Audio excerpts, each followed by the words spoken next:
For our 6 o'clock town board meeting, clerk, could you please read the roll call? Councilman Migan? Here. Councilwoman Snow? Here. Councilwoman Pitt? Here. Councilman McCarthy? Here. Supervisor Schmidt? Here. Please stand and follow us in the Pledge of Allegiance. I pledge allegiance to the flag of the United States of America and to the republic for which it stands, one nation, under God, indivisible, with liberty and justice for all.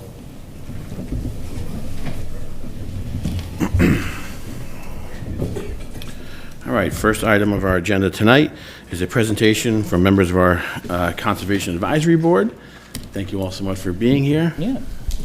Evening. Thank you. Let's see. Hopefully this will work. Yeah, hooray. All right. So this is just a crutch. I'm going to provide the slides later if you guys have any questions. But evening, everyone. So my name is Robert Bergdahl. I'm the chairperson of the Conservation Advisory Board. I really wanted to thank you all for giving us some time to present tonight. We've had the Conservation Board up and running for a few months now, so it seemed like a good time to come. So at the outset, I wanted to spend some time discussing the current activities of the reconstituted board. And then I'm going to pass things on to Mark Chipkin and Stephen DeFalco to specifically discuss open space preservation and some of the avenues that we can pursue in that direction. And if anyone has any questions at any point, please just let me know. I don't mind being interrupted. So just by way of background, the prior Conservation Board was initially formed as a conservation committee in August of 1967. This was less than a year after the passage of the enabling legislation that allowed New York to have conservation committees. And, then as now, the initial committee had 9 members. The Conservation Committee subsequently became a board in January 1977 when a natural resource inventory was completed over the course of 2 years and then adopted. And, I don't claim to have a handle on all 40 plus years of minutes. It's a lot of minutes, but suffice it to say, the prior board advised on a wide range of particularly sites and site inspections and ecological issues in the town. So February 2011 is the last meeting that we have a record of. After that 14-year hiatus really takes us to now. Now, our first meeting was back on February 26th. Since we are all volunteers, everyone has lives, responsibilities, whatnot, I'm very happy to have a large group. It's allowed us to kind of divide and conquer on a number of things. It certainly is a build the airplane and fly it kind of enterprise at the moment, first one to admit, but I'm really very happy with the energy and expertise that everyone has. So in general, I should say before discussing any specific projects that, we as a board really strongly want to maintain a overarching focus on 3 priorities, which is how can we best assist this board, how can we assist the planning board, and how can we engage the public with, education about the environment of the town. So really, we've tried to always keep that in mind when we're trying to decide on what our priorities are and what we want to be working on. And everyone has kind of different projects. So, first and foremost, I wouldn't be able to spout off all these dates or background information if not for Rick Wilson creating a folder-by-folder index of the 2 filing cabinets full of records that we have in the next building. In a more modern record-keeping aspect, Marie Vetter has helped us create a shared Google Drive so everyone can share files more easily and, importantly, educate us on how to use that. The next thing I wanted to mention is Lori Asquith has been working with Joanne Daly on education efforts required by Pawling's Municipal Separate Stormwater Sewer System, or MS4 permit. Looking at the records and minutes from the past board, MS4 was a big ongoing project for them. So it's really something that we're happy to be able to offer help on. And really it's the least we can do in terms of to repay all the help that we've received from Joanne in terms of providing us with context about the past board and, mainly a better understanding of how, we can fit into the planning board's process. In regards to the planning board specifically, we were kind of shot out of a cannon in that there was a site inspection at Tremson Wood Products that occurred the day after our first meeting in February. 4 Conservation Board members attended that survey and provided a letter about our concerns. And I was really very happy to hear that the Planning Board found the letter to be constructive. We're hoping to arrange a meeting with them at some point soon to, discuss how we can assist them in the future. In regards to collaboration with the town, I know this far it's been primarily in relation to grant projects. We provided a letter of support to Wendell Weber to pursue a grant to get a device called a nano bubbler, which is an aeration device for Green Mountain Lake. This can hopefully improve the water quality there and help curtail the use of the herbicide that he's had to apply for the last several years. Also, we've had Wendell and Mark have been working with a volunteer Mark has located, Jim Bellucci, to work on the second stage of a tree inventory and planting project. And we're going to have Wendell actually come to our next meeting next week so we can hear more from him about what we can do for him and what projects he's working on. Additionally, Joe Willey, my fellow board member who has net zero house, solar panels, all that stuff, has been trying to assist with the potential for solar installation on town properties to reduce our electric bill and to look for grants for installing more EV charging in town. Now, in terms of education, we've got a lot going on there as well. Laura Fasheen and Debbie Stewart have been working on developing a conservation board website. That's going to have some great resources about it to learn about local plants, wildlife, find out about community activities. And the one feature I know they're most interested in of a kind of what to do if you found an injured animal link, if people find injured animals on their properties. Connecting them with local rehabilitators. And just internally, we've been trying to learn more about certain issues. Lou Trombetta recently provided us with some education on from a great peer-reviewed article that was published in the Ecological Society of America on road salt usage, which I was unaware is actually higher in New York State than anywhere else in the nation. We are #1 in terms of tonnage of salt, and we're #4 if you look on a per mile basis of consumption for road salt.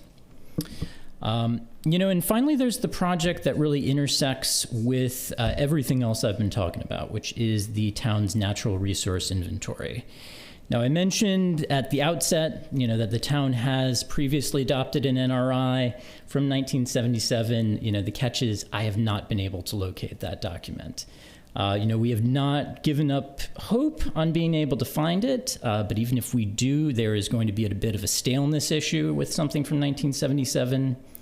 And the Conservation Board feels very strongly that establishing an up-to-date NRI for the town should be a high priority for us, as it would provide a strong underlying factual basis for all of our activities and priorities. There's not a single project on this list that would not benefit from having one in place. And really from there, we would have a lot of options for how we choose to protect the town's resources and environment. And, that's really where we're very desirous to hear what approaches sound most appealing and interesting to all of you. At this point, I want to hand it over to Mark to talk a bit about the value of protecting open space, and then Stephen to discuss some of the most common strategies that we've seen from other municipalities in New York. Thank you. So thank you, Mark. Thank you, Robert. And Robert has, with his leadership, has helped to keep us organized. He's thoughtful and compassionate, as you can see, and his detailed minutes, you could feel like you're at the meeting when you read that, and I've had people come up to me and tell me that. So thank you. We're all lucky to have you. And thank you again to the board for reinstating the Conservation Board. All the support staff, I think everybody in the room here has helped us in one way or another, and it's so appreciative. We are advisory in nature, and because of that, we look to the town board to their guidance and to give them suggestions on how we can move forward. And we look for the community to also help us in making decisions. And what we're seeking right now is to first identify the natural resources we have in Pawling, and then put them in priority order with the help of the community and the town board. And then to hope to make an open space plan that will protect and manage those resources now and for the future. So one of the things that I wanted to talk about is, why is it so important to have open space? And initially you think about, well, it'd be nice and it'd be pretty here and you'll have a good view, but there's a lot more to open spaces that I'd like to talk about. And with the support of the town board and our residents and the comprehensive plan and our open space plan, we can actually be proactive and conserve our important natural resources now. So open space is important for many reasons. And one of them is, for instance, is water quality. Having drinking water is one of the most important things in most communities. And believe it or not, it's the open space that often does the filtering. So as it rains, it goes down and percolates through the soil, and at that point, it can take out pollutants. So that's helpful not only for drinking, but swimming in those areas. And as mentioned before, we're working with Joanne Daly to help to reduce sources of pollution by educating residents, by actually finding out which areas we have high levels of phosphates in, and trying to deal with that. Also, flood control. We know about floods here and the damage it can do. Well, we know that open spaces include wetlands. They're like sponges.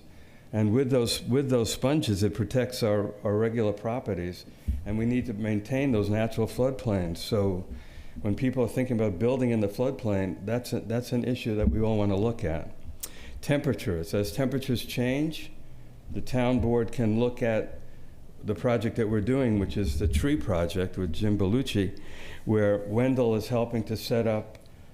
He already has done the setup of knowing where trees should be planted, which ones should be replaced, and now the next step with the board's support will be to get those trees and put them back. That will lower temperatures for people, of course, in the shade, but there are areas like over bodies of water where trees have been taken down, and fish are having trouble because of the high temperatures. So taking care of the shores of our wetlands, that would be important too. Our tree project will help us to, that open space will help us to take in carbon dioxide and reduce greenhouse emissions. It also, as you know, the forests that we have and the wetlands will produce clean air.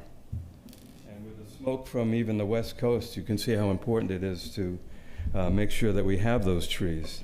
And it will definitely improve our cardiovascular and respiratory issues. Many of you know that during COVID, so many people came and walked the roads of Pawling and went all over the trails. They couldn't get enough of it. And that's really another important thing, human health, mental health. Whether it's Lakeside or Green Lake or just some of the different preserves around here. So with the open space, we also have we also have ways for people who can take different hikes. There's no charge. It's a great activity for all and an excellent way to get in touch with nature. The scenery that we have in Pawling, I know when I come up from down south, it was Westchester, and I see the Berkshire Hills, that is actually just a breath of fresh air. You just feel like you're in another place, whether it's getting off the train station or just driving up 22. So that does impact us financially as well. People get that good feeling and want to be here. We have waterways like fisheries and forests and farmland that are important as well.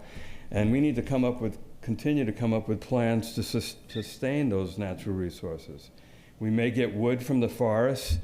If we want to eat, we better preserve those farmlands and make sure that they stay that way. We're not interested in doing clear cutting of forests. We want to do a sustainable project where the trees will come back. Fishing and hunting is an opportunity where people put food on the table. So having these habitats are also important.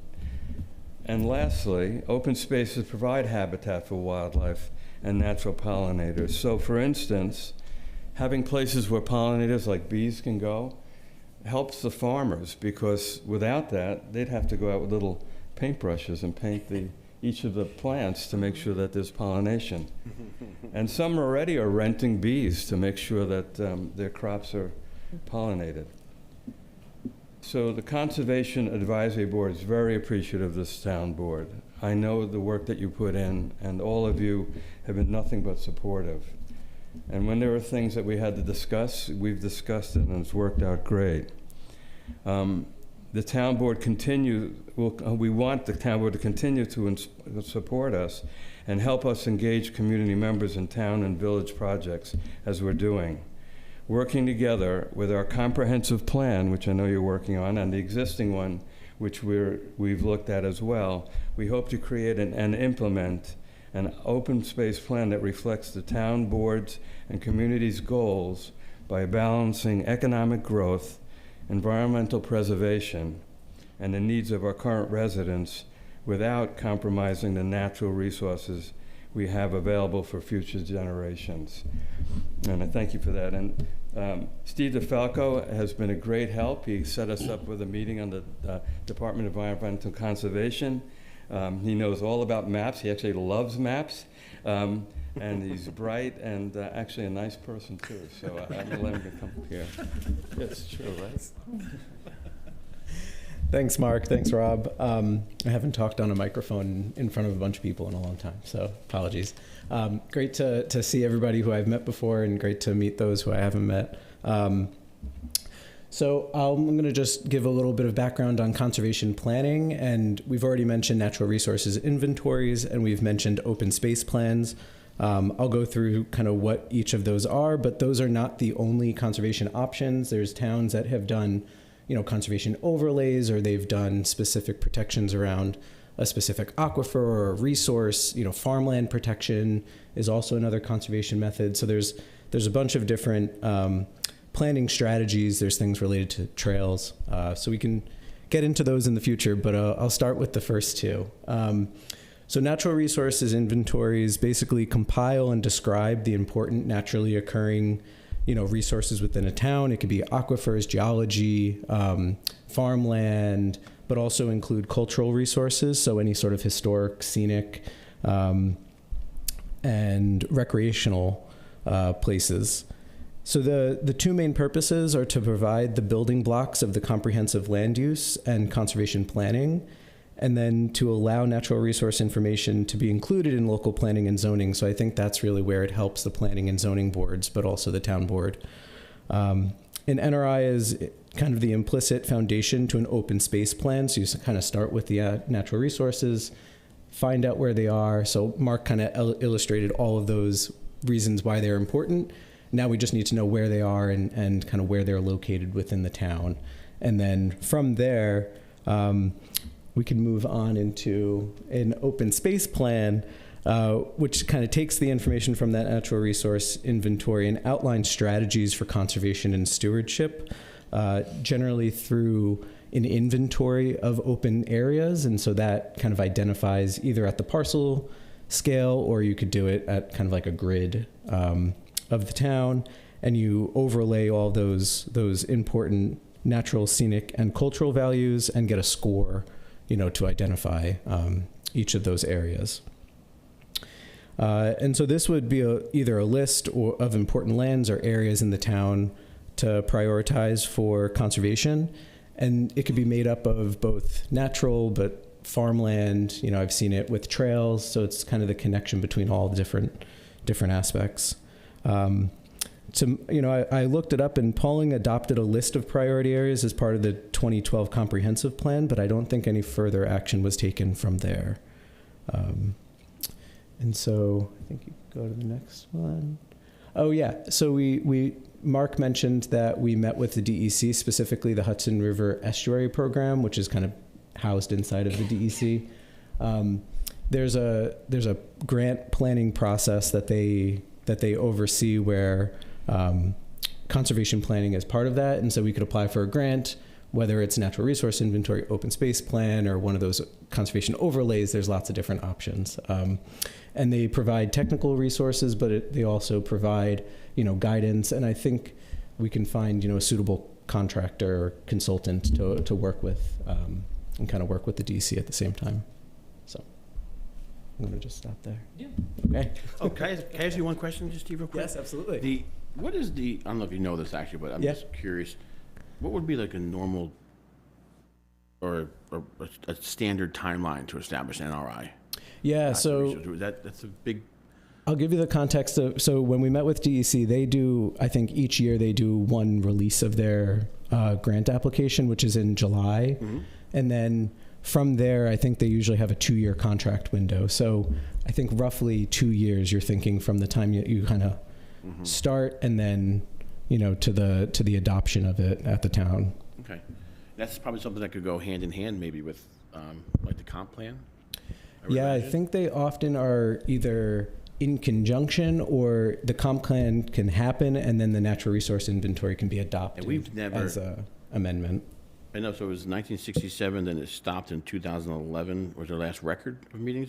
We've never had an NRI, right? Is that Well, right? so the reason why the Conservation Board is a Conservation Board means that the NRI was adopted at some point. That is the difference between a Conservation Committee and a Conservation Board in New York. So we're a board. I appreciate being reinstated as a board, but we're a board in name only. Okay. We're really operating more as a committee. Okay. Going back to your question on timing, a little bit more on that of the grant terms typically run from December of the end of the year. So, and then they have a 2-year kind of time period to complete it. They, from what Stephen tells us, with other municipalities, everybody usually maxes out the amount of time that they can take it. One thing regarding the comprehensive plan that the DEC did mention to us is that we have to be cautious about coupling those two processes together, that they've seen circumstances where, the two kind of get in one another's way. Ideally, the NRI would be informing the comprehensive plan and providing that factual basis, but things can get tricky if we're trying to couple them together. That was so that was kind of where I was going with this. Since, yeah. Like, should you have the NRI done before you do a comp plan, or should you have the comp plan done before you do an NRI? Ideally, I guess it would be that the NRI is in place beforehand, because that's setting the priorities that you can then act on in the comprehensive plan. Right. But I know timeline doesn't necessarily work out on all of this.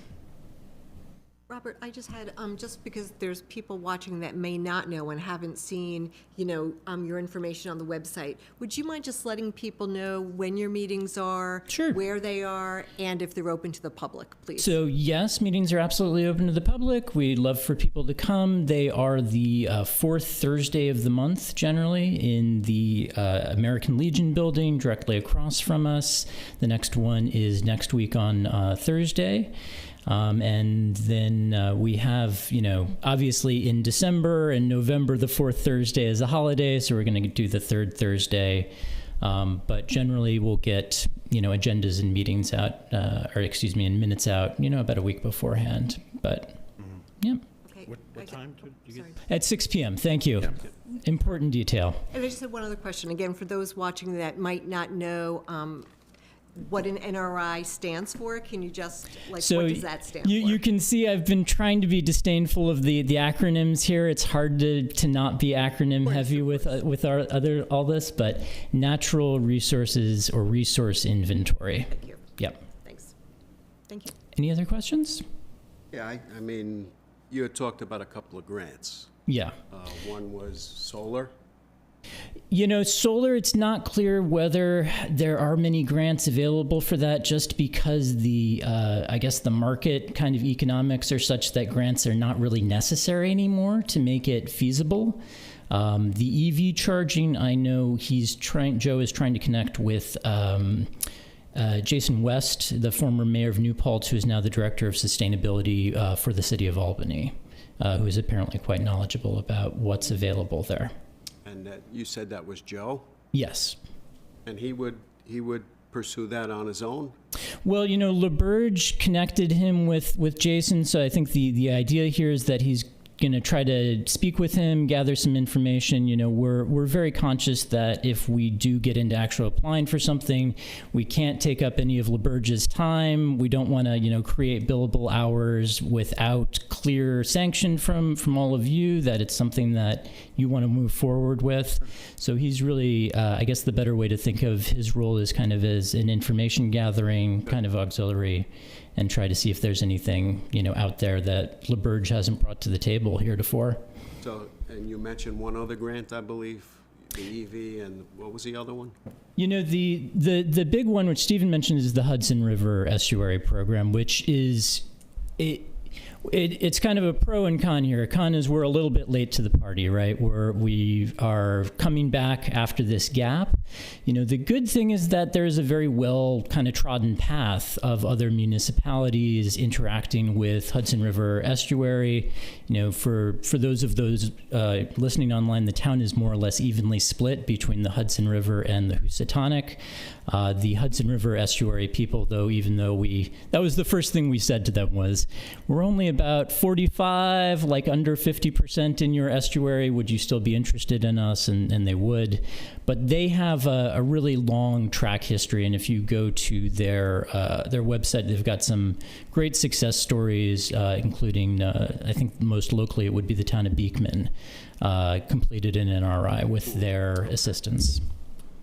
I just want to say how very impressed I am about the work you guys have done together in a short amount of time. And I want to thank you for your Thank you so much. contributions. Yep. Yes. Thank you very much. Thank you all. I just have a couple questions. So even though we have a gap in our NRI from 1977, I mean, we have no documentation of what we used to have, right? No indication. The remaining places I'm trying to run down are Sybil Gilbert's estate and papers. She was the longtime, secretary of the committee. I'm hopeful maybe there would be something there, but if you go into the NRI filing cabinet, next door, it's got information about the adoption, when it was adopted, but not a copy of the document itself. We're also, DEC had suggested that we might want to reach out to county planning and see if they had ended up getting a copy of it at some stage. I thought Joanne did that already. Yes, the DEC's suggestion was that if we actually send somebody to county planning, maybe there is a paper record surviving from the 70s, but I'm not sure. What's missing? Just a map? It's more than a map. It's kind of a map in conjunction with descriptive detail about, everything on the map. If anything, the mapping capabilities now are going to be much, much better than they were in the 70s. And we start with a considerable leg up in that Dutchess County completed, an excellent mapping project for the whole county, which has a lot of layers and a lot of information. And Stephen can help me nerd out over it more if you need more details, but it's pretty good. So yeah. that's where I was going with that. I think that gap could actually probably work in a way in our favor, right? Mm-hmm. I mean, as far as other data sources from other agencies that surround us, what else do we have besides our other local environmental departments, surveys, like what else, aerial photography, aerial, imagery, things like that. I mean, we have a lot now that, even from 1977 up until now, that we could. Yeah, so there's a lot of sources of data from, mostly I'd say the Dutchess County is the greatest source of truth, just because they recently completed, it was a natural resource inventory actually, but the county does it differently than the town since they're not actually doing any sort of prioritization. But the county website has a ton, and then the state website also, the GIS department also has a plethora of data, and they kind of all call each other's data into these different maps. So then once we have that data, how do you go about like really quantifying it and ranking it from there? Yeah, so to not get too technical, but if you think of it, if there's a property next to the Great Swamp that also has a scenic view of the Appalachian Trail, I think that might exist in the town. But if you could think of that one would get like a score of 2, whereas maybe their neighbor doesn't have that view of the scenic trail, and so they would get a score of 1. You could do it at a level or a scale where you're not doing it like parcel by parcel. Sorry, I think I keep going in and out. but you do it at like say like a 10-meter square. And so it just scores the squares, and then wherever they overlap, the high priority would be identified. And acronym, please, GIS? Oh, Geographic Information Systems. Okay. Sorry. Sorry, it's my job title, so I think it's just common knowledge for me. Have you reached out to Soil and Water up at the farm? We Center in haven't Rehoboth? yet, no, but we did talk to Duchess Land Conservancy, which I know is not the same, but For water and things like that, Brian Skorlik would be a huge asset for you to reach Yeah. out to and ask him what the county has done, yeah, right from farmlands all the way through soil and water throughout the whole county. I think that'd be great. So they'd be very helpful. Yeah, Yeah. I think so. And I guess just to be clear, we're talking about, when we talk about prioritization and tools where we'd be having a prioritization of lands, that would really be the next step after an NRI. An NRI is this catalog, encyclopedic catalog of everything. And then it's really, we've got this whole kind of range of options after that of how do we want to rank things. When we talk to both Duchess Land Conservancy and Oblong Land Conservancy, they tend to like that process, an open space plan process, because it is kind of more enabling for them if they want to go to a property owner and try to get them to put in an easement. They're going to have to back up their assessment of that property owner's property, and having a open space plan or an open space index, they can say, well, it was a high priority for the town, that's why we have given this property owner X amount of money for their easement. I forgot to mention that in this process, there's public engagement opportunities. So it's not just us looking at, data and deciding what's a priority, because I think there's a lot of priorities that are like from within the community. There's a special location. I've only lived in the town for 4 years, and so I don't know everything about the town. So I think the people who have lived here longer can really pull in a lot of, unique information to kind of pull that in and also help with prioritization, or, thinking through where we want to conserve and how we want to conserve it. Yeah, open space planning would have if we did pursue an open space plan, it would have a major degree of public engagement that, that needs to be there backing it up. To your point about, how much mapping exists, we're kind of hopeful that we might be able to combine two of these if we're trying to move more rapidly, that we could try to do an NRI and one of these other processes at the same time. It's not kind of the orthodox way of doing it, but it is possible. We feel it's realistic given the extensive mapping that does exist now, and that we can pull in from state agencies, from nonprofits who are operating in the area and whatnot. Great. Thank you. Thank you very much. Appreciate it. Just real quick, you guys mentioned Lou had that peer-reviewed article on the salt? Yes, correct. He's our professor of toxicology. Yes, thank you. So. Thank you. All right. Thank you guys very Thank you. much. Yeah. That was great.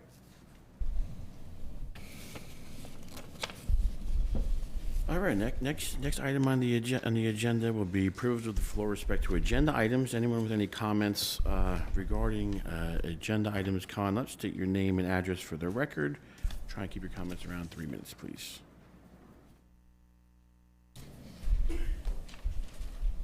Seeing none, we'll move on to our resolutions for tonight.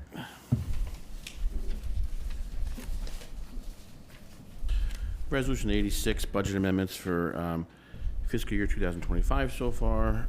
Again, this is a pretty standard resolution we have on. Christine, thanks for being here and working on this stuff. And like I said, she always monitors all the departments and our revenues and expenses, and we make changes along the way, especially with projects going on and blacktop starting up and things like that. So all the resolution adjustments are on here for everybody. And I'll make a motion for resolution 86. Could I have a second? Any discussion? Aye. Councilman McCarthy? Aye. Councilwoman Snow? Aye. Councilman Migan? Aye. Supervisor Schmidt? Aye. Thank you. Resolution 87, authorization of an interfund loan. This is towards the comprehensive plan, I believe, correct, Christine? Yes, this is, we have a grant, I believe it was around $90,000, right, and, or a total of 90,000. And our match is 15,000, and we have to spend 75 is reimbursable. The whole entire project is near 90,000, we have about 75,000 in grants. Sure. So so 15,000 comes from the town, 75 comes from the grant. We need to spend the money first, and then they reimburse it once it's completed. So we're just loaning ourselves money through one of our funds, and then when the grant comes through, we're going to pay back that fund. So I'll make a motion for Resolution 87. Second for a quick question, Sure, discussion. of course. When I first came on the board, I do remember hearing about the Hoffman Trust. Yes. And that it's specific for specific things. So, and I understand we're borrowing and paying it back, but can we use that money to do this, even though we're paying it back? Because if I recall, there was very specifics the Hoffman Fund could be used for. And I don't know if anybody remembers that or can help me with this, but, I can't remember off the top of my head. I mean, Christine. okay.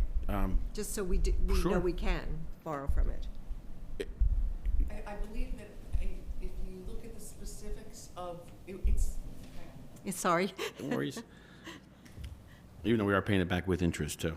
Right, no, it's actually not a grant, a trust. It was a donation from, oh, okay. the I thought it was Hoffmans. the trust, so sorry, okay. And you can use it for any purpose, but you have to mention that the use of the funds was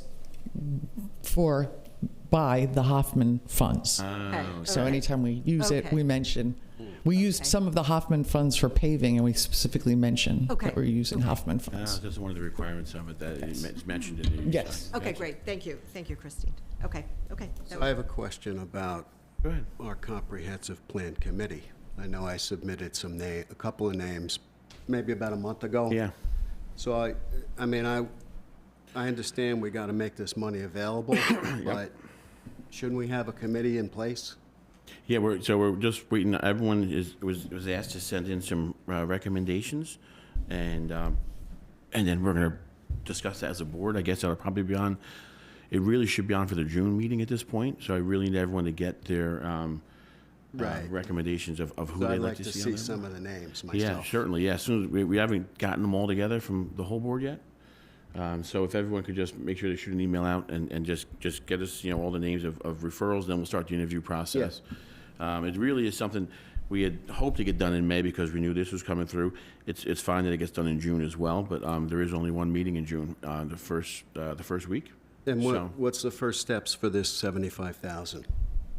Well, once we have the We're making it available now. Is it going to start getting paid out to different companies? Well, Like- once we start working on it actively, yes. Once our committee's in place, it will. So that's what I was thinking. Why wouldn't we put the committee in place first? and Well, we then can. It's not- need the money. It's just a stepping stone. I don't think it doesn't matter if it's what came first, the chicken or the egg. The committee's gonna be the ones that's gonna be telling us to spend it. So we're not gonna be spending this until we get rolling anyways. So will it be, so the committee will, I think we have engineers that are going to be involved. Yeah, for the comp plan, you would have our engineers and consultants involved in this, for Yeah, I have sure. to say, I'm interested in, we did get an RFP for a planner. I think we should really try to engage somebody in this process as a planner. So we don't have anybody right now. Well, we could definitely get this committee in place right away and start these discussions. That would be the first step is establishing the committee, then start all of these discussions. Yeah, like the planner and who you're gonna use engineering-wise. Obviously, you need the committee in place first because they're gonna be involved in all those discussions. So this will be in, So we should make it a priority for everyone to not only get recommendations in very soon to the whole board, but that we interview process Could you- rather quickly. could you remind me again how many committee members we are intending? Does anybody remember off the top of their head? Jim, what did we It was discuss with them? between 7 and 9. Yeah, 7 and 9. 7 a minimum. It could be more than 9, but I think Yeah. when we talked with the state, they recommended So 9. 9 would be the max, yeah. And this money will be put away in a separate budget line, I guess, right? Yeah, It's on capital project. Okay, okay. it would be earmarked when vouchers come through, right, Christina, it would come through with some kind of code that would trigger this to be spent out of this account. HCP. Perfect. There's one of those abbreviations again. Thank you. All right, Councilwoman Pitt. Councilman McCarthy. Aye. Councilwoman Snow. Aye. Councilman Migan. Aye. Supervisor Schmidt. Aye. Resolution 88, authorizing enforcement of penalties for non-functioning water meters in Water District Number 2. This is something we spoke about last month as well. We know we completed a pretty extensive water meter project over there where we replaced every single water meter in that district. Because one of the things we ran into was we found that, this was a few short years ago, Jim, it was about 50% weren't functioning properly, correct, when we first started? There was a lot. Yeah, it was About a lot. 30, Yeah. at least, probably.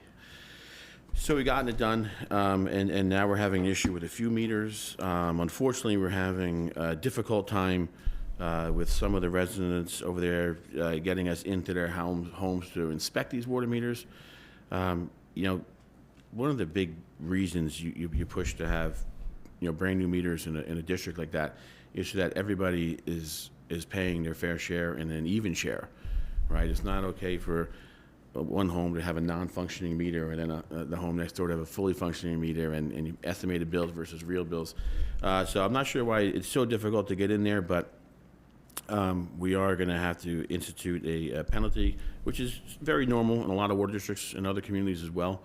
Because obviously, you know, people could just say, you're not coming in to check my water meter, right? And then you have an estimated water meter bill. So we'll have to put this in place. Hopefully, we can rectify this quickly. We can get our contractor in there. They can see exactly why these meters are malfunctioning and make the repair. We'll keep everything very even and very fair for all those residents over there. So I'll make a motion for Resolution 88. Could I have a second? Second. Any other discussion? All right, Councilwoman Pitt. Aye. Councilman McCarthy. Aye. Councilwoman Snow. Aye. Councilman Migan. Aye. Supervisor Schmidt. Aye. Thank you.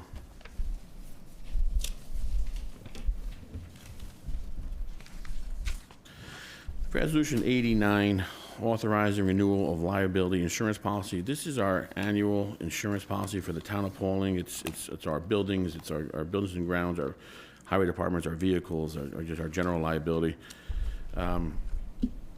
This is something we ran into the same problem last year. It kind of it sneaks up on you because it's an odd time of the year to have a renewal.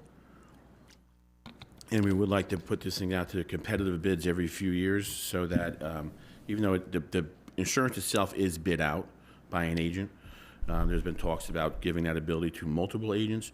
I think the best way to handle this moving forward is we should make this part of our reorganizational meeting in January, Yeah. so that there's a lot of time, because it's not as simple as renewing your insurance for your home or your car as a personal.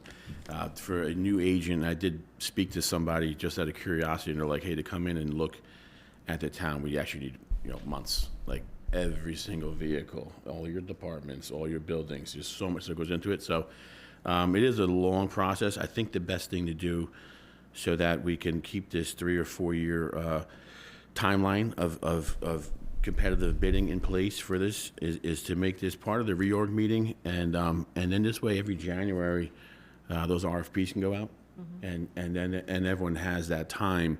Even though you're going to renew in May or June, you have 6 months, right, to interview insurance companies and have them inspect the properties.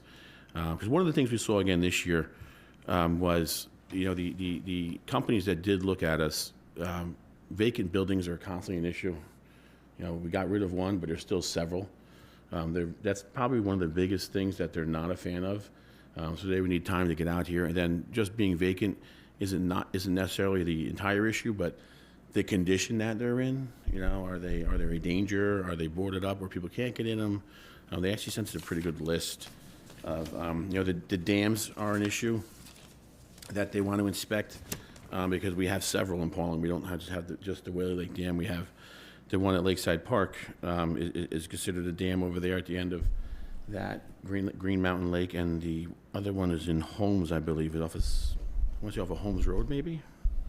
So there's a few things, and then they also consider the DEC standards with the dams that goes into it. Anything downstream, vacant structures on town properties, which could be deemed vacant or vacant and high hazard, downstream dam liabilities, just things like that nature. But travelers Insurance didn't want to bid this year because of some of these issues. Mostly they cited the dams at Green Mountain Lake and Holmes Mill dams. They would reconsider if there was more inspections done and involvement with the DEC over there. We had that in place. Houston Casualty declined to quote. Again, status of dams, downstream coverage due to status of the two dams, and that's the main reason Houston didn't want to do it. Gladfelter's Insurance declined to do the bid this year. They said they're unable to cover park structures. The triathlon was actually an issue for them. Property pricing not competitive, condition of dams again. So it's just all the same kind of things. Nymer is a company that actually sent in a quote, but it was substantially higher. Their quote was $190,568.90. We end up getting a quote from Selective, from our current provider, for $147,000 and change, which is pretty good considering it was $138,000 last year. So it's really like a $9,000 increase. So there's a lot that goes into it, and it's just something I think that if you make it part of the reorg meeting, where for anyone who watches at home and follows us, our reorg meeting is the first meeting in January. You can have anywhere from 40 to 60 resolutions, right? As we set all the stuff for the year, and your engineers and your professional services and things. I just think it'd be better to make this part of that process and then stick to it every year. So it's never. I think it's a great idea to put it on that reorg. That way we get out in front of it. Yeah, and then you have 6 months to get involved, and maybe some of these things you can make changes on, right? Or if you're in the process of doing it, right? If Wendell and his team are in the process of doing something with one of these dams, they'll be able to get to the insurance company and say, hey, you know what, this will be done by May or by April, so that it won't be an issue that year. But so I think just trying to get it to that timeline is really going to be the best thing. So over the course of the year, as we add new trucks, they go on the policy, the old ones come off. Yeah, and we gave an updated list this year. We do have some new vehicles. So, and obviously, we have like the boathouse building has been taken down, so that's a good thing. But it's still a very minimal increase, right? For the entire, when you think about the entire town of Pawling and all of its exposure and properties and buildings and stuff, to go from 138,000 to 147 is still a very, very competitive number, because the only other number we received was 190. So we're still $43,000 less than that bid. So that would be my recommendation to the board is we'll have this thing part of reorg in January, and then it'll be a priority for this thing to get going out the gate every year. For the reorg of 2026? Yeah. And James, before we continue, I just wanted clarification. So it says here that the policy expires in June 2024. Correct. Does that mean should we say that it expired? It expires in June. Oh, Sorry, it's 2025. just before we do the that's a miss- resolution. I just correct. want, so we didn't have to redo it, that's all. That's all right. That's right. Okay. June 5th. Yep, This that's year. fine. No, I just Right. noticed it on here, so I just wanted to, so we wouldn't have to redo it again. Sure. And I think that'd be the best way, like I said, to give everyone a large window of time, because it is a tough process to go through, for sure. And then with all the moving parts, if you're making changes, it gives you the ability to get to these bidders and say, we're going to rectify this, and this before the bids are due. All right, do we have a second for resolution? Second. Oh. And I'll start. Councilwoman Pitt? Aye. Councilman McCarthy? Aye. Councilwoman Snow? Aye. Councilman Migan? Aye. Supervisor Schmidt? Aye. Thank you. And Steph, we'll make a note to add this for reorg stuff or goes forward. This way, even as the boards change and stuff, that's just a process that's better for the town to keep in place. Resolution 90, approval of truck purchase.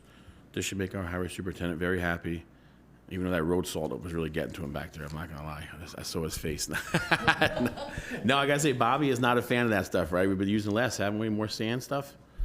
We haven't been using more sand, but we did switch over to some treated salt. Treated stuff, yeah.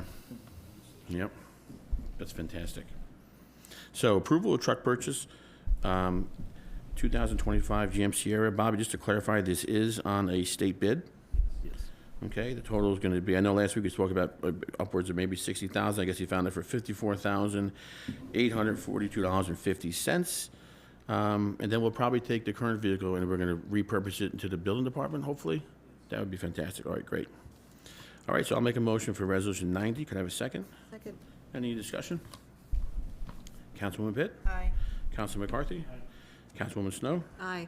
Councilman Migan? Aye. Supervisor Schmidt, aye. Thank you. Bob, how quickly will this truck be available to you?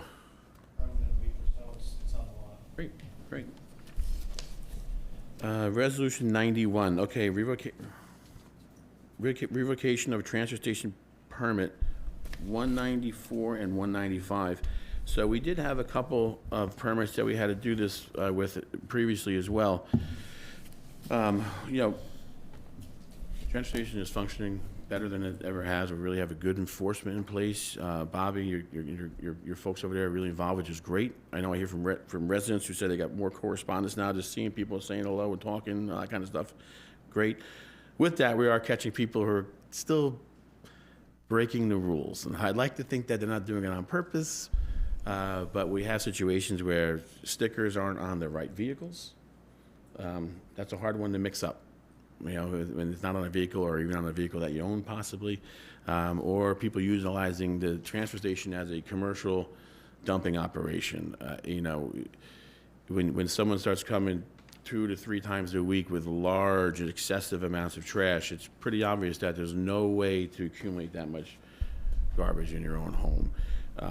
So I did speak to Bobby briefly. I know I sent an email to the board today. We're going to discuss if there's other avenues we can explore to make this available to maybe, you know, business owners or people that have businesses in the village. I know it's difficult for them to get garbage pickup for commercial businesses, correct? So we're going to work on a solution, possibly see if we can come up with something that works for them. But for the time being, we can't have it going on, and we really can't have people buying stickers. You know, you come in here, you bring your registration. You know, and then you go put it on a completely different vehicle. I mean, it's pretty obvious that you did it on purpose. So we are going to revoke these 2 stickers, and then something else we're going to look into is maybe given, you know, how do we educate people moving forward and give them the ability to come back and get reinstated after they're taken away, and because, you know, we don't want to see folks going out of town and being upset, but we do have to keep the rules the same for everybody. And we've made big changes in that transfer station over the last few years, and it's working all in a positive direction, but it's only going to keep working if we keep all working in the same direction. So I'm going to make a motion for Resolution 91, and instead we'll try and make some changes. You know, we'll talk amongst the board and see what changes we can make moving forward. That'll be the next step, and we'll work with Bobby on that. But Bobby, thanks for, you know, having them on top of the ball there and catching this stuff for us. Could I have a second? Second for discussion Go ahead. regarding one other issue that's been getting worse at the transfer station is the tires. We do currently have a policy that you're only allowed 4 tires per load. How many tires are we getting? We're going through a lot of tires, and we're getting a lot of tires that are coming off of commercial vehicles, big trucks. We're getting people that are bringing racing tires off of race cars. So I think we need to talk as a board, and maybe I'll shoot a full email to the board. I've talked to Bobby a little bit on what we could discuss, and maybe we need to change our policy. But, you know, the tires have gone up almost, what'd you say, Bobby, almost double from, you know, and we go Can't through. they like donate those to like CrossFit gyms or something, and they flip them around the yards and stuff, and then they roll them in the parking lot? Bring all their tires in there. Yeah. You know? I think the key I thing. clearly don't do CrossFit. True, but I think the key thing is that it's for residential. Yeah. And it shouldn't be for commercials, and Sure. if you have commercial trucks or things of that nature. So if it's all right, I'll shoot an email to everybody, maybe we can get that in June's. Please, for To sure. change that, because it's only getting more and more expensive, so. So I just want to ask, has the permit holder been contacted at all? Bobby, did we To reach out know to them? about any of this? No. Steph, yes? Yes, yes, Okay. yeah. I mean, I think it's important to have a conversation with somebody. Yeah. You know what I mean? I understand. I want to keep the transfer station as close to the black as possible. And that means not allowing people to abuse the permit. I was thinking today, because I'm curious, we hand out a set of rules with the permit, Now we have a higher Latina population here. Should we be handing the rules out in Spanish as well? I mean, we could, sure. The schools do everything now in both. And if somebody's coming in to buy a permit and they may or may not fully understand, I would like to make it that there's no questions. Yeah, we could offer it that way as well. I mean, I'm fine with that, but I think it's been clear throughout the years that of what the rules are, and it's not, I mean, even signing up for the permit, you know, if you want a second permit, this is what it is, bring in your registration, valid from the DMV, so on and so forth.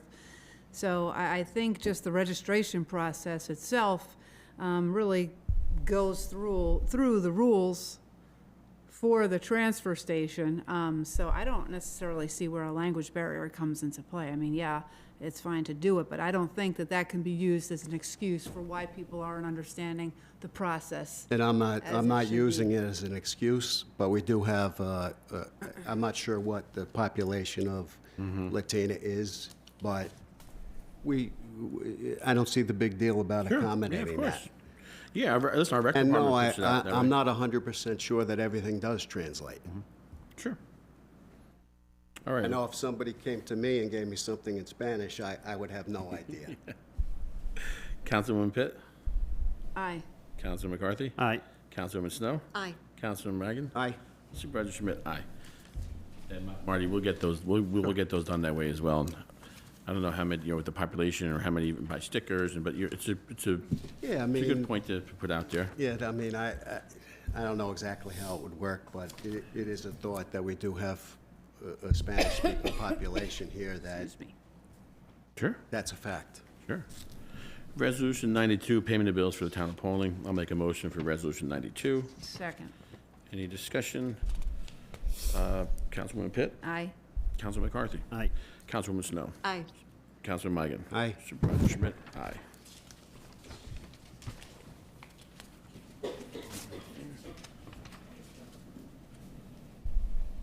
All right, town board items for special consideration and new business. Again, we did state last week that the June meeting, it was gonna be on the 14th. We are moving it to June 4th. That's the right date, right? June 4th? Is that the first Wednesday? Yeah, okay, thanks. June 4th, it was just a little bit, is the second week in June is actually my wife's due date, so I know there's a really high probability of me not being here, and it was easy enough to slide the meeting forward. The board supported it, and everyone else is still available for that night, so that's why we're sliding it forward. And then I'll start with Councilwoman Pitt. I don't really have anything else new. I'm just kind of stuck on this NRI from 1977. Is there any chance that the folks over with frogs have it? With the Gordon Douglas Preserve, Dr. Michael Clemens? We're reaching out to other people to see if we can find Yeah. it. There is a chance that Civil has it someplace, and I'm gonna check also any place where we can find that, so Maybe, still a chance. maybe- Well, just to be clear, one of the things that we said is that even if we find it, it's, a lot of things are still in the same place, like the aquifers are still there, but there have been changes to the topography and so forth that we really have to do an upgrade, and so oh, it'll be 100%, helpful. but I'm just fairly confident that document is somewhere. Yeah.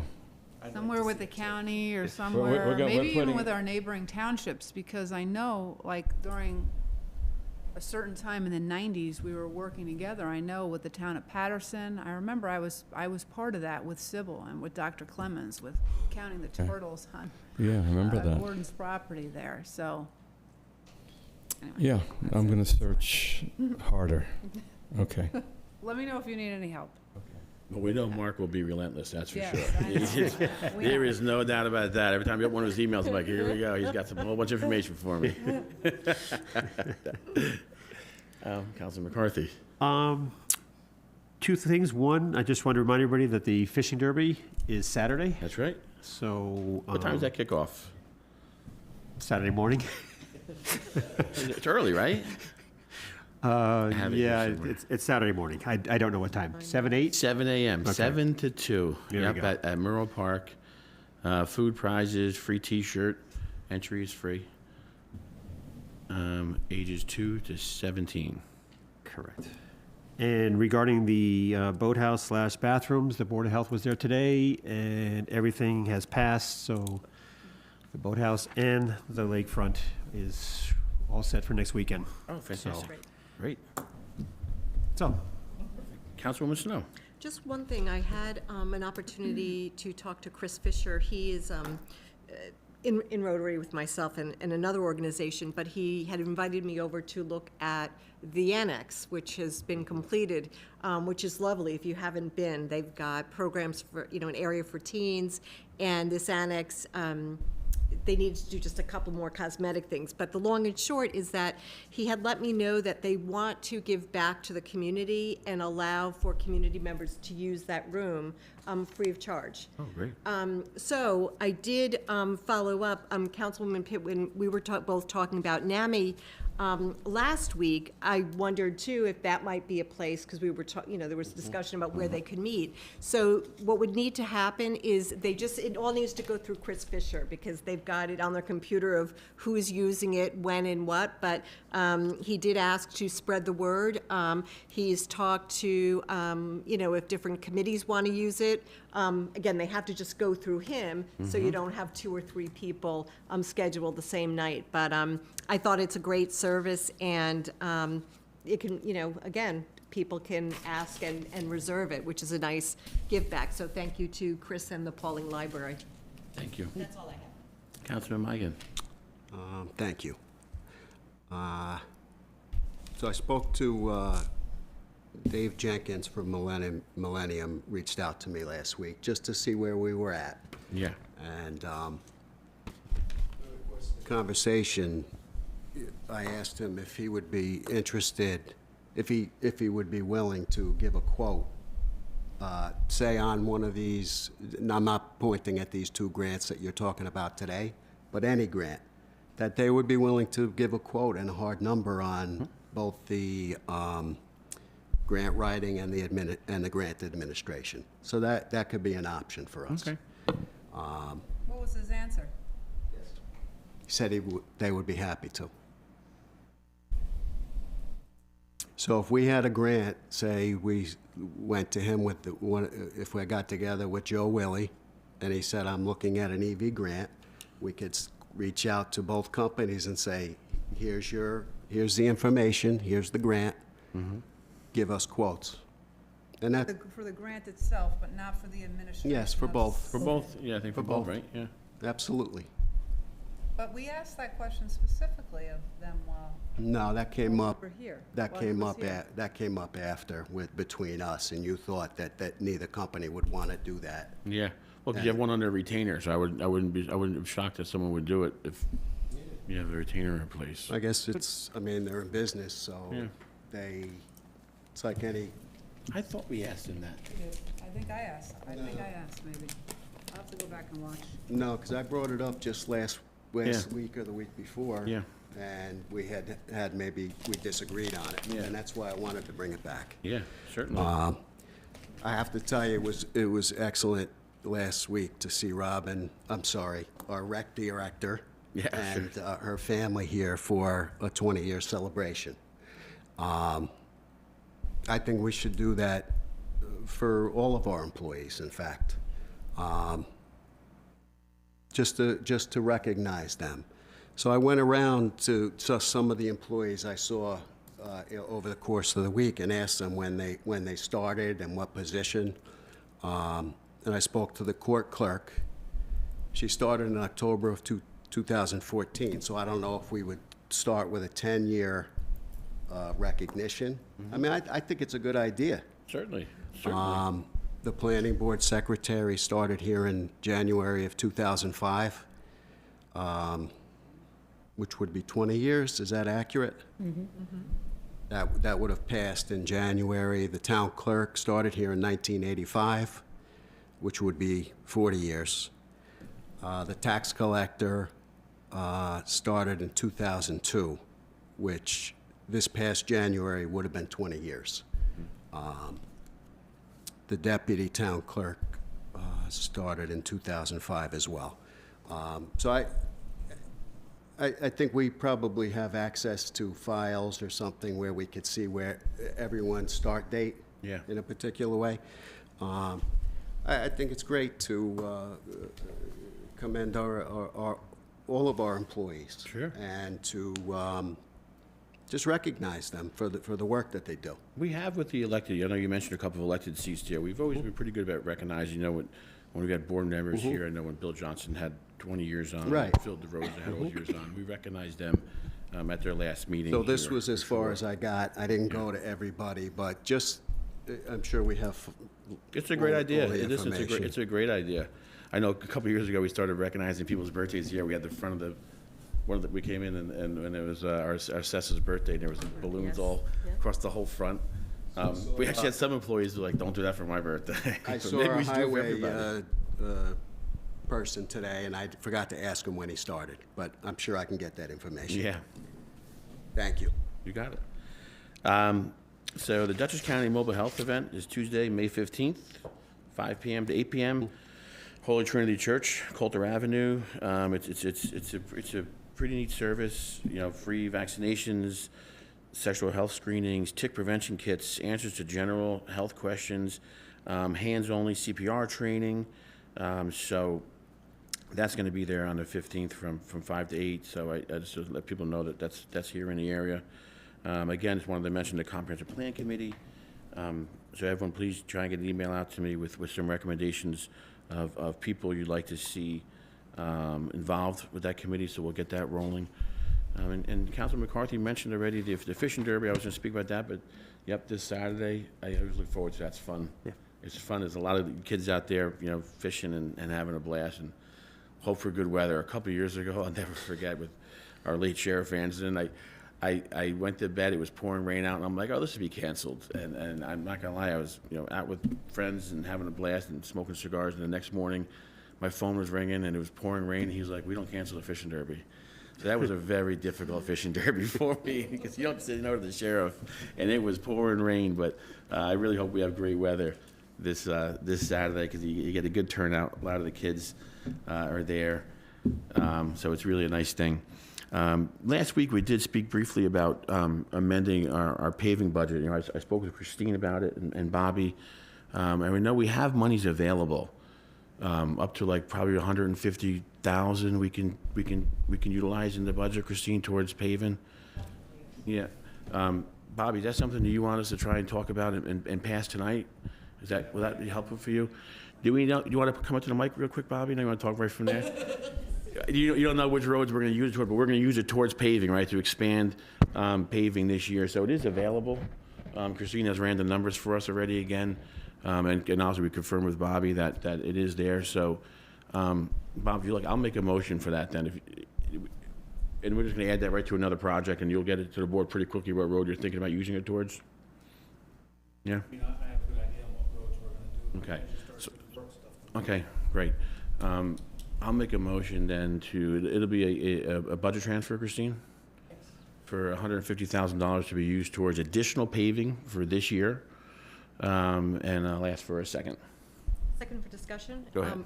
Christine, what fund will that come out? Again, I'm just hearing this, so I just want to know where I know we it's talked coming briefly, from. and I actually meant to Sorry. get it on the agenda. I completely forgot the other day, but we spoke about it briefly last week. Yes, and you and I had discussed the possibility also because we received some FEMA money back that, and anything in the current climate has taught us you can't count on federal money till you have it in your hand. So Yeah. there's a couple $100,000 there so that, we could put $150,000 towards paving and put the other 55 or so towards Bobby's truck.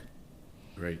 I know, what triggered this It's conversation. the highway fund, Thank you. to answer your Sorry. question, I'm sorry. And can I just ask before we vote, if I Sure. may?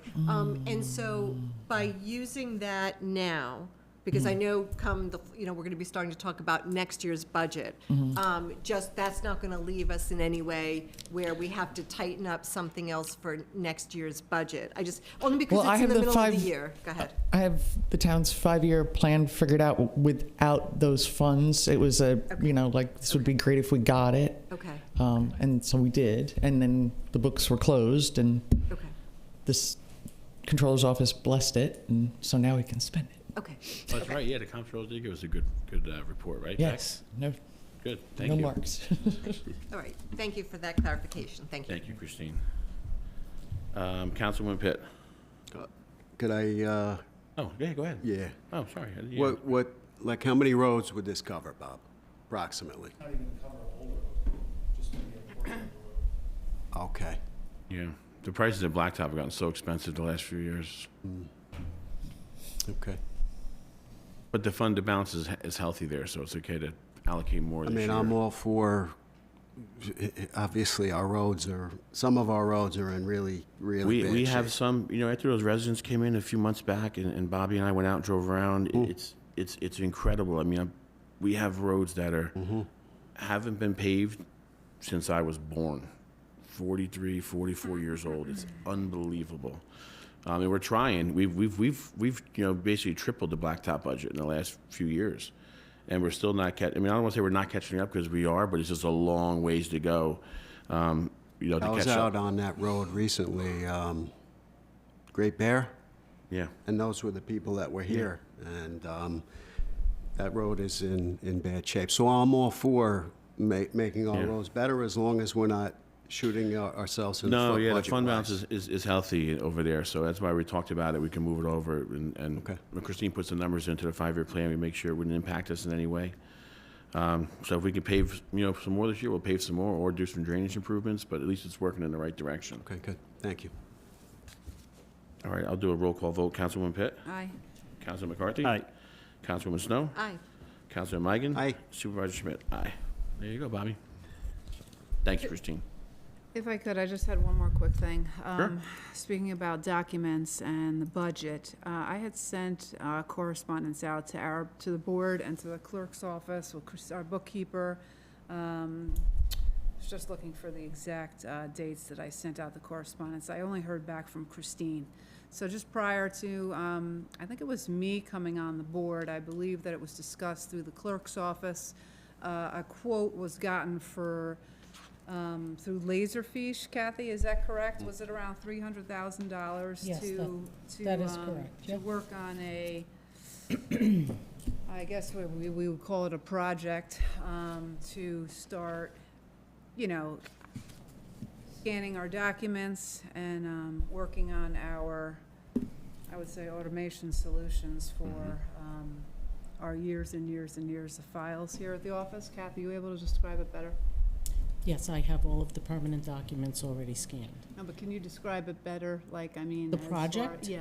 The project would scan all of the assessor's office, building department, and planning, including maps, into the program.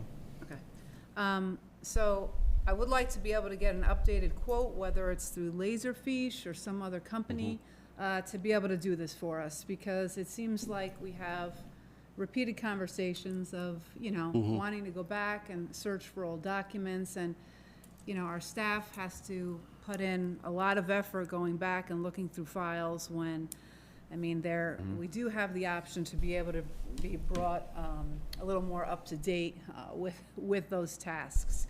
It's going to be an expensive undertaking, I understand, but if we can quote it out and see how we can, if it's possible to budget for it, and get a sales rep here and walk us through what can work specifically for our township.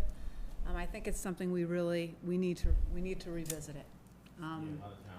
It's digitalized already, right? Even just searching for documents is so much And most quicker. of them use Laserfish Yeah, through general Laserfish. code, exactly what we have.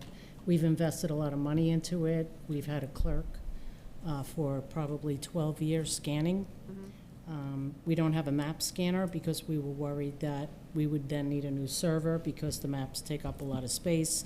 We have looked for the open space inventory. All of those documents are scanned. So all the minutes are scanned back to the 1800s. I mean, you know, we find things rather quickly. Well, I'm talking about for our other departments, let's say for building. I've asked for that. What do you mean? I've given the proposal, and the money wasn't there, so. Okay, so, and how long ago was that? 4 years It's ago, probably 2 or years ago. Before, 2 years ago, you think it was? Maybe 3. All right, so let's ask for it again.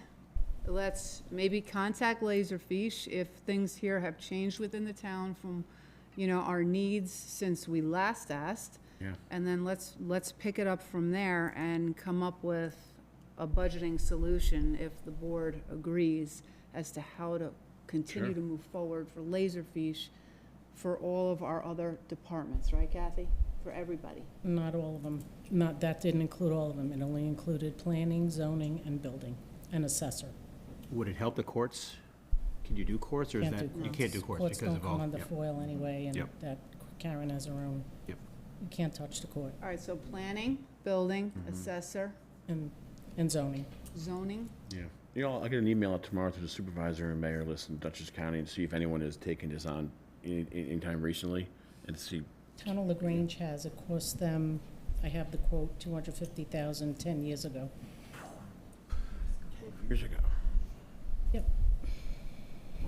I just feel we're at the point where it's something we can't push off anymore. It's only We're gonna gonna get have more to- and more expensive to do it, Well, so right? did I, and that's why I got the proposal, but I was told the money wasn't there and nobody was gonna fund it. I basically didn't even get any response from the town board when I sent it out, so I just didn't follow up. All right, well, if you don't mind resending that out again, so we have a Sure. time frame as to where the conversation last ceased, and how we're able to pick it up again. I'm sure you have information regarding a very specific sales rep that you were dealing with. There were a number of them, Yep, yes, because okay. it's a large project and there are a number of different agencies involved. Kathy, if you didn't get a response from the town board, then who told you that the money wasn't available? I believe you did, so. So I you did, would've- so you did get a response. It was you or the bookkeeper, I don't remember, I would have to look. Let's revisit it and get an updated quote then. So we have a portion of that technology that we're using already? We have the program, we have all the permanent documents scanned in, yeah, Is there a yearly cost to that program for updates? for support. For support. We just did a big update because when Michael left and Dina started, when we had training, we had a couple of months of training, they realized that we weren't up to date and they went ahead and updated us. Okay. All right, thank you. Thank you. All right, next item will be privilege of the floor with respect to agenda and non-agenda items. Please state your name, address, keep your comments around 3 minutes, and anyone with any comments regarding agenda or non-agenda items, come on up. Seeing none, I'll make a motion to adjourn. Can I have a second? Second. All in favor? Aye. Aye. Thank you. Thank you.